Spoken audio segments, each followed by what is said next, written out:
আমরা আমাদের জীবন থেকে এখন তিনটি বিষয় হারিয়ে ফেলেছি। তিনটি বিষয় কি কি? প্রথমে সময়, তারপর আত্মমর্যাদা, 3 নম্বর হলো আমরা আমাদের অনুপ্রেরণা হারিয়ে ফেলেছি। তো আমরা আমাদের প্রথমে আসি সময় কিভাবে হারিয়ে ফেলেছি। একটা সময় ছিল পৃথিবীতে এই ইসলামী আইনগুলো কায়েম ছিল, পৃথিবীতে ইসলামী আইন প্রতিষ্ঠিত ছিল, পৃথিবীতে ইসলাম ছিল জ্বলন্ত ওই মোমবাতির মতন, জ্বলতেই থাকতো, শুধু জ্বলতেই ছিল। হঠাৎ করে মোমবাতিটা নিভে গেল, যেমন অন্ধকার হয়ে যায় ঠিক তেমনি এই পৃথিবীতে আমাদের ওই সময়টা হারিয়ে ফেলার পর এখন পৃথিবীটা অন্ধকার হয়ে গেছে। আমরা আমাদের আকাবিরদের হারিয়ে ফেলেছি। প্রথমে আসি বদর যুদ্ধের কথা। যখন ওই যে বদর প্রান্তরে রাসূলুল্লাহ সাল্লাল্লাহু আলাইহি ওয়াসাল্লামের সামনে যখন হাজার হাজার সৈন্য কাফেররা আর সাহাবা ইকরামরা খেজুরের ডাল পালা এবং সামান্য কিছু অস্ত্র নিয়ে যুদ্ধ করে বিজয় হয়েছিল, সময়টা কিন্তু আমাদের ইসলামের জন্য খুব একটা গুরুত্বপূর্ণ এবং একটা পাওয়ারফুল সময় ছিল। দ্বিতীয়ত উহুদ, খন্দক। এরপরে আসি আমাদের মুতার যুদ্ধে। আমাদের মুতার যুদ্ধে কি হয়েছিল? আমাদের 3000 সৈন্য দিয়ে ওদের ওই রোমানদের 2 লক্ষ সৈন্যকে আমরা পরাজিত করে দিয়েছিলাম। আমাদের সেই সময়টা ছিল অত্যন্ত গুরুত্বপূর্ণ। তার আগে আমরা যখন মক্কা বিজয় করেছি, আমাদের সময়টা ছিল অনেক ভালো একটা সময়, আমাদের সময়টা ছিল অনেক বেগবান, আমাদের সময় ছিল খুব গুরুত্বপূর্ণ। এরপরে যখন আমরা এই পৃথিবীতে খেলাফায়ের ব্যবস্থা, খোলাফায়ে রাশিদিনের যুগ ছিল, তখনও কিন্তু খুব সুন্দর একটা যুগ ছিল, তখনও সেই সময়টা আমাদের ইসলামের জন্য অত্যন্ত আনন্দকর ছিল। যখন এই পৃথিবীতে খিলাফত ব্যবস্থা ধ্বংসের দ্বার প্রান্তে, তখন থেকে আমাদের জীবনে, তখন থেকে আমাদের মধ্যে এমন একটা খারাপ, এমন একটা জঘন্য, এমন একটা অশ্লীলতা ঢুকে পড়েছে, যেই দিকটা আমাদের এই পরিবর্তন করে দিয়েছে সময়টা, যেই বিষয়টা আমাদের এই সময়কে ভুলিয়ে দিয়েছে আকাবিরদেরকে। আমরা ওই সময়ের আকাবিরদেরকে ভুলে গেছি, যখন তারা বেগবান ছিল অশ্বরোহী ঘোড়া নিয়ে যুদ্ধের ময়দানে লক্ষ লক্ষ সৈন্য, হাজার হাজার সৈন্য দ্বারা পরাজিত হতো। কোটি কোটি মানুষ ইসলাম গ্রহণ করছিল, কোটি কোটি মুসলমান তারা সারা বিশ্বে ছড়িয়ে ছিটিয়ে আছে ওই সময়ের কারণে। এখনকার সময় আমাদের কিচ্ছু হয় না, এখনকার সময় আমরা তাল মিলিয়ে উঠতে পারি না, এখনকার সময় আমাদের না, এখনকার সময় ওই জায়নিস্টরা, সেকুলারিজম যারা আছে তারা নিয়ে গেছে। এখনকার সময় কাজের আছে, এখনকার সময় আছে ইহুদি নাস্তিকদের, পশ্চিমাদের।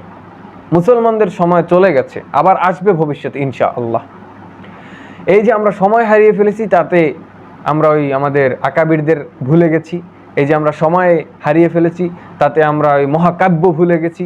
এই যে আমরা সময় হারিয়ে ফেলেছি, তাতে আমরা আমাদের শক্তি হারিয়ে ফেলেছি।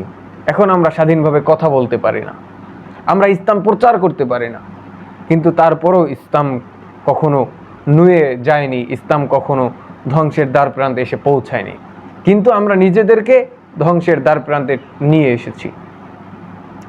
আমাদের যদি ওই মুসলমানরা ওই ইহুদিদের কাছ থেকে স্বর্ণ না আনতো, ওই ঘুষও না আনতো, আবার ওই খেলাফতের বিরুদ্ধে তারা যদি আন্দোলনও না করতো, ওই প্রথম বিশ্বযুদ্ধের সময় খেলাফত ধ্বংস করার সাহস ইহুদিরা পেত না। আমাদের ইসলাম, আমাদের ধর্ম, আমাদের দেশ, আমরা খেলাফত রাখি না গণতন্ত্র রাখি সেটা আমাদের বিষয়, আমরা খেলাফত রাখবো, আমাদের পছন্দ। কিন্তু আমরা মুসলমানরাই খেলাফতের বিরুদ্ধে গিয়ে এখন নিজেদেরকে শেষ করে ফেলেছি। সময় কিন্তু ছিল, সময়ের কারণে সময় পরিবর্তন করে দিয়েছে আমাদেরকে, লোভ লালস আমাদেরকে ধ্বংস করে দিয়েছে, সময়কে শেষ করে দিয়েছে, আমাদেরকে রাস্তার নর্তকীর সামনে এনে দিয়েছে।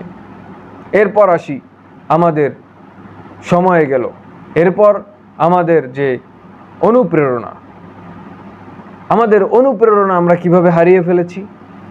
আমাদের এখন এই সমাজে, এই সময়ে এখন আমাদের শিক্ষা ব্যবস্থা হোক, আমাদের রাজনৈতিক ব্যবস্থা হোক, আমাদের দেশ পরিচালনার ব্যবস্থা হোক, আমাদের দেশে আকাবির তৈরি হওয়া, আমাদের পৃথিবীতে ইসলামের মহাপণ্ডিত তৈরি হওয়া কমে গেছে। আমাদের এই পৃথিবীতে সবগুলো বিষয় নিয়ে ইসলামের একটা খুব একেবারে নাজেহাল অবস্থা চলছে। এখন আমরা লক্ষ লক্ষ মুসলমান আছি, কোটি কোটি মুসলমান আছি, কিন্তু আলেম ওলামা, আমরা সত্যিকারের হকপন্থী আলেম কমে গেছে, হকের সাথে মানুষ নাই। আর যারা আছে তারা আমাদেরকে সেভাবে অনুপ্রেরণা দেয় না, আমাদেরকে জিহাদের কথা বলে না, আমাদেরকে জাকাত দেওয়ার কথা বলে না, আমাদেরকে হজ করার কথা বলে না, আমাদেরকে রোজা রাখার কথা বলে না।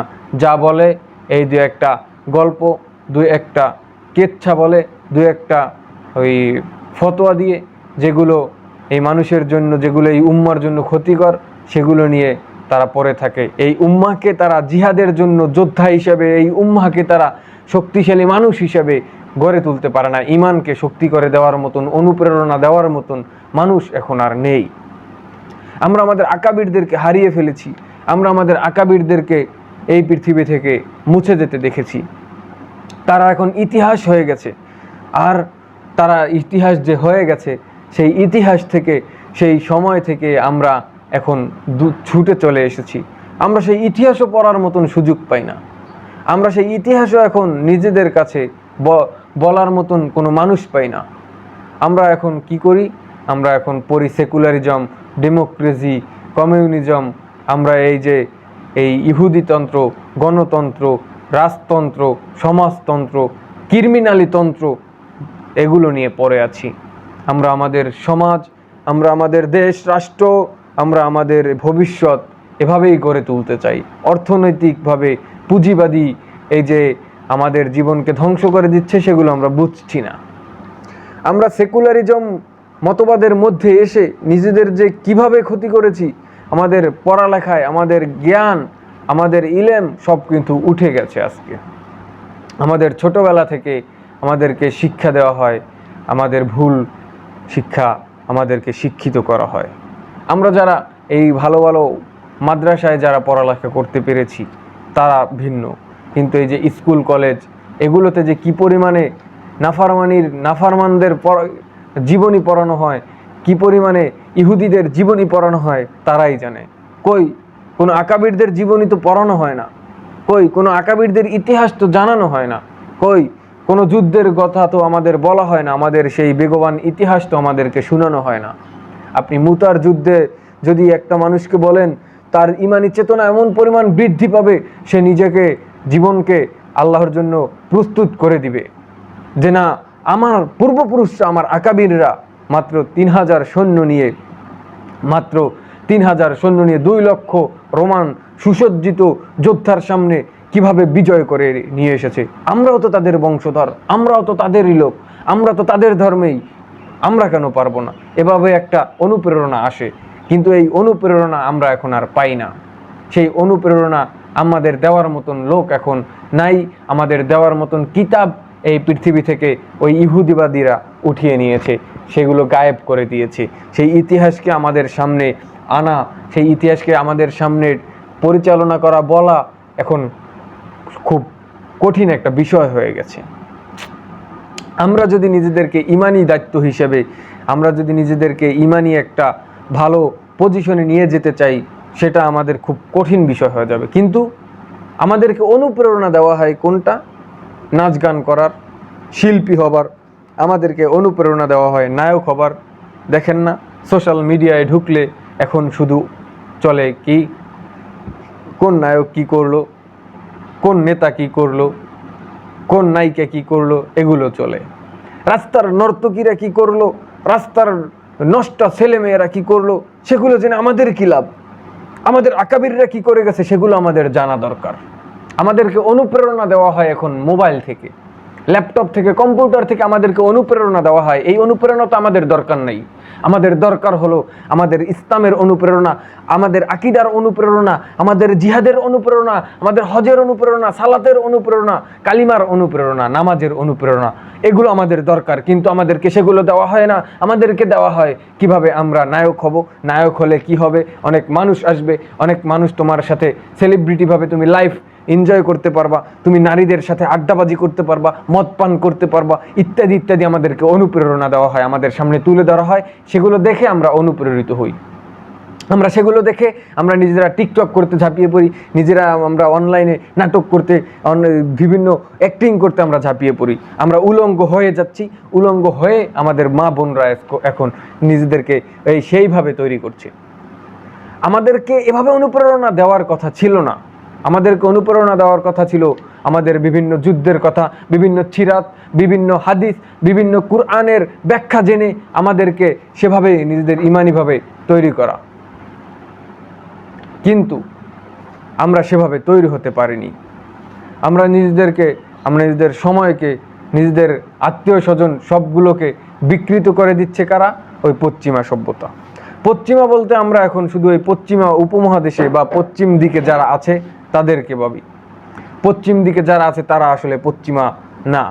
পশ্চিমা হলো একটা আদর্শিক ক্ষেত্রে আসমানি দুই ধর্মের বিকৃত যে রূপটা আছে, ইহুদি এবং খ্রিস্টানরা, এদেরকেই আমরা পশ্চিমা বলে থাকি আদর্শিক ক্ষেত্রে। ভৌগোলিক দিক থেকে ওই আমেরিকা, নিউজিল্যান্ড, আমেরিকা, নিউজিল্যান্ড, তারপর অস্ট্রেলিয়া, এগুলোকে বলা হয় পশ্চিমা। কিন্তু ভৌগোলিক দিক থেকে না, আদর্শিক দিক থেকে আপনাকে বিবেচনা করতে হবে।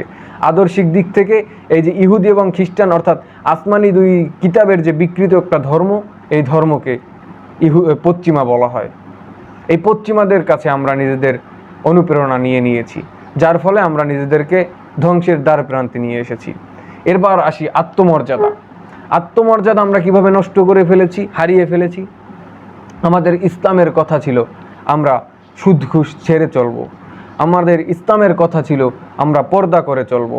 আমাদের ইসলামের কথা ছিল আমরা নিজেদেরকে হেফাজত করব। কিন্তু আমরা কি করছি? সুদ ঘুষের মধ্যে আজকে নিজেদেরকে ঢুকিয়ে ফেলেছি, যার ফলে আমরা নিজেদের কাছে নিজেরা ছোট হয়ে যাচ্ছি, নিজেদের কাছে নিজেরা খাটো হয়ে যাচ্ছি। আমরা কি করছি? বেপর্দা করছি। আমরা বেপর্দা করতে করতে নিজেদের জীবনের নিজেদের সবটুকু আমরা আজকে বিলীন করে দিয়েছি। রাস্তায় নষ্টামি চলে, সিনেমা হলে নষ্টামি চলে, বিভিন্ন এলাকায় নষ্টামি চলে, বিভিন্ন মঞ্চ তৈরি করে নষ্টামি করতে করতে ওই মানুষটার কোনো মর্যাদা থাকে না, ওই মানুষটার কোনো সম্মান থাকে না। এক সময় ওই মানুষটা রাস্তায় পচে পচে মরে, রাস্তায় পচে গলে থাকে। কিন্তু আমরা যারা এই নষ্টামি না করি তাদের জীবন দেখেন, আর যারা ওই নষ্টামির ভিতরে আছে, যারা নিজেদেরকে ধ্বংস করে দিচ্ছে, যারা নিজেদের আত্মমর্যাদাকে বিলীন করে দিচ্ছে, যারা নিজেদের সম্মানকে, নিজেদের জীবনকে বিলীন করে দিচ্ছে, তাদেরকে দেখেন।